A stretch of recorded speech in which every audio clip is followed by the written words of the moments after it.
Good morning, folks. How are you doing? Welcome back to Football Digest Daily. My name is Nyash. A not so happy one for that matter. Yeah, sisikii nikiwa na furaha sana ndani ya roho. Kuna watu wananiharibia siku. Wanaitwa Arsenal. So, I was not able to do a recap of the weekend's action yesterday for one reason or the other, so we're gonna do it right now. And of course, we had Matchweek 9 going down. Crazy Matchweek, man. Crazy Matchweek. Close margins. First of all, Manchester City got beat by Tottenham. Yeah, 2-0. Crazy game, crazy result. Typical Mourinho versus Pep, matchup. Guardiola always trying to have all the ball. Mourinho doesn't want much of the ball. He just want, goals, and he got it. And I'm sure it was like, City can have all the balls. Well, I can have all the goals. Well, you have none of that. So it's crazy. And of course, Tottenham are now top of the league. And again, they're making me be wary of them. Like Spurs, just the way they are, I just can't ignore them, I just have to keep an eye on them. And it's even more interesting now because next weekend they're going to be playing against Chelsea, which I feel is going to be a very good matchup.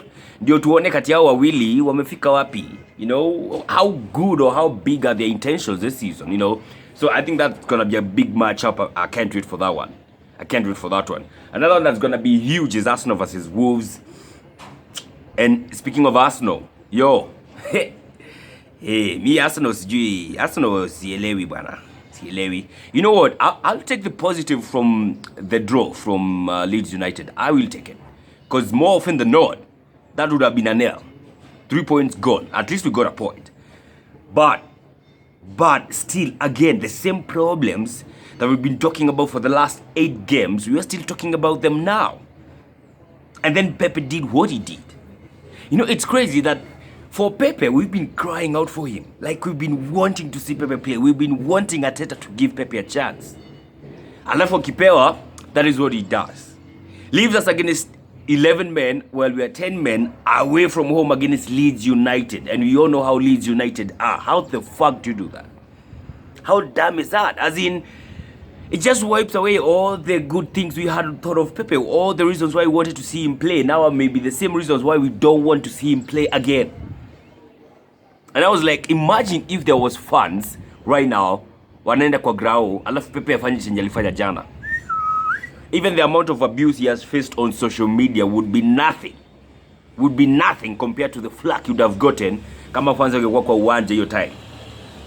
Ni crazy man, because now Arteta has this conundrum where his most expensive signing or the most expensive signing of the club is behaving like a small boy. Banned for 3 matches. You don't know if you're gonna fix him in the next game, Europa League on Thursday, because we have a game to play. Well, he has apologized, of which we'll take the apology, but man, anaharibu hesabu. And then out of that game also, Bukayo Saka got injured. Willian had a strain. I don't know how big that's gonna be.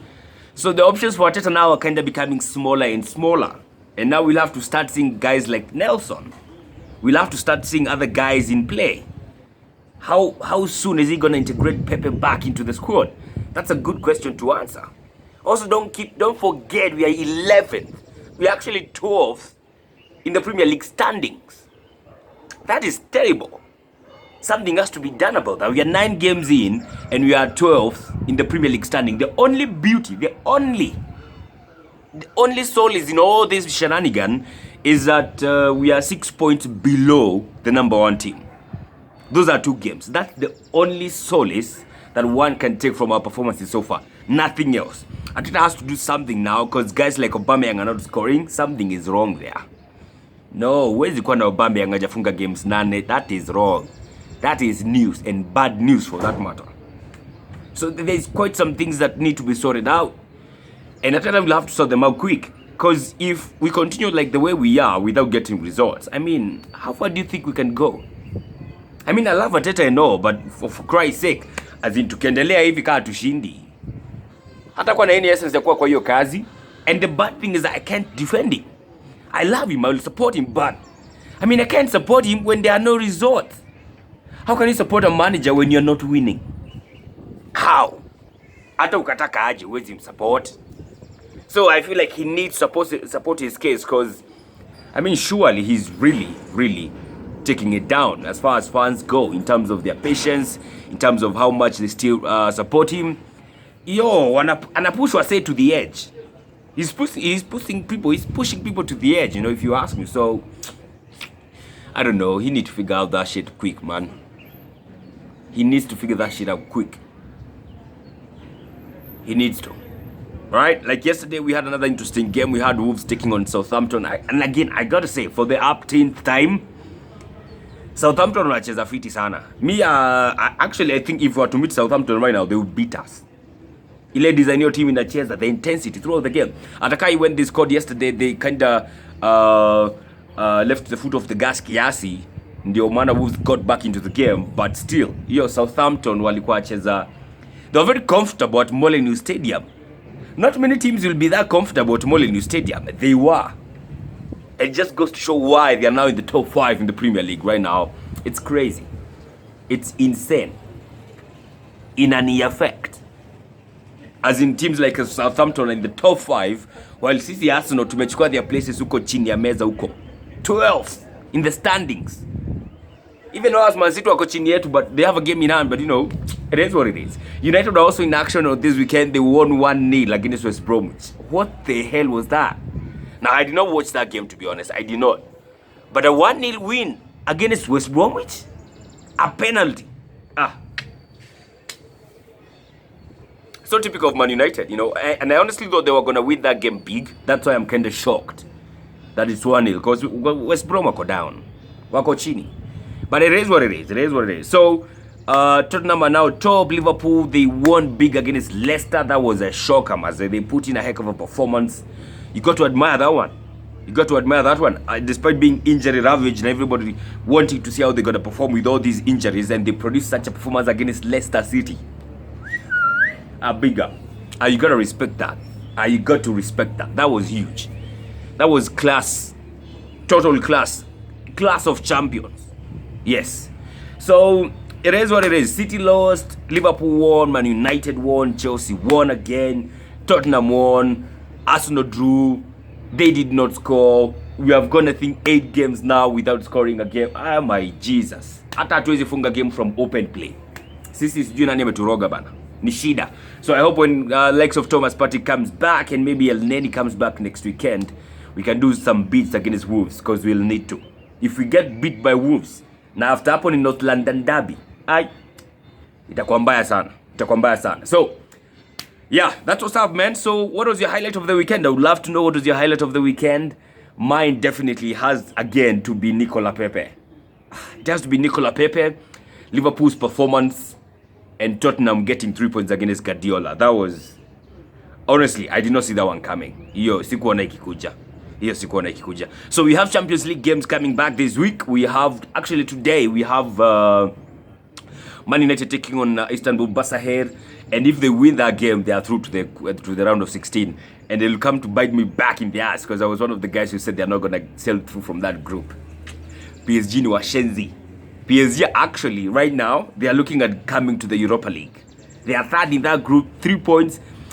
United and Leipzig are top with 6 points each. So you can bet it's almost gonna be United and Leipzig who are gonna go through from that group. PSG are gonna finish third, and then they're gonna come to the fucking Europa fucking league. What the hell? Me watu wana ni youth bana. The same way na Inter Milan na Real Madrid. Kesho Real Madrid wanacheza na Inter Milan. If they don't win that game, most probably what end up in Europa League.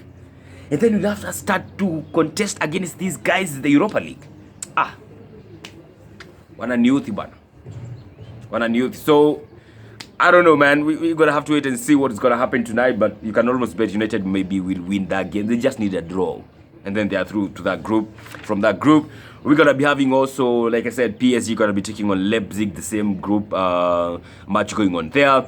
There's also a game going on between Sevilla and Krasnodar, and Chelsea going to Rennes. And this is interesting because Chelsea and Sevilla are both tied on 6 points. Yeah? So whoever slips up here, they atakuwa second in that group. And then they're going to maybe meet again now for the final where they're going to decide who's going to be winning that group. The last game of the Champions League group stages are going to be dope as fuck. Because like this group between Chelsea and Sevilla, The last game is going to be between Chelsea and Sevilla. Hiyo itakuwa kali ya kukata na shoka. I'm looking forward to it. So those are the games that are worth talking about today. The others ni puzi tu. Dynamo Kiev versus Barcelona, Juventus versus some other team. I don't even know how to pronounce it. Not really much, really big games. No. The only big game going down today is one. PSG versus Leipzig, and maybe the United versus Barcelona, because they will go through if they win that game. Alright? And we have also come to hear that fans might be coming back to the stadiums in England starting of December 2nd. The PM there has said they will be kind of okay with fans getting back slowly but surely. Not all of them, like they were saying Taiwan stadiums, that's the likes of Emirates and Stamford Bridge and all these big stadiums in England. They might be allowing 4,000 spectators come back. Then Tier 2, I think they said 3,000, and Tier 3 they said 2,000 or 1,000. Yeah, so Tier 1 is 4,000 spectators. So by deck, kutakuwa na mafans ndani ya grao. So timu yenu kaita kwa pick up from your time. Because wase wengi sana wamegeta with a lot of shit because the fans were not there. Now the fans will be coming back. If you not be performing by then, utaona. Kama Arsenali wameponea sana kuja kuwa na fans throughout this period because they've been terrible. Now the fans will be coming back. If they continue at the same pace, utaona. Utajionea venye go down. It's gonna be fun, alright? So those are my 2 cents on the weekend's action. Let's wait and see what's gonna be happening in the midweek, and then we get again to Matchweek 10. And Matchweek 10, I hope when you're gonna be doing the Matchweek digest, I hope nani atakuwa na steam ndio hiyo takeover iweze. It was supposed to happen this weekend, did not happen. We hope next Friday is gonna happen, and it's gonna be happening in a good big way. Alright? That's all for now, folks. Have a fantastic day. Don't forget to wear the mask and sanitize, and take care.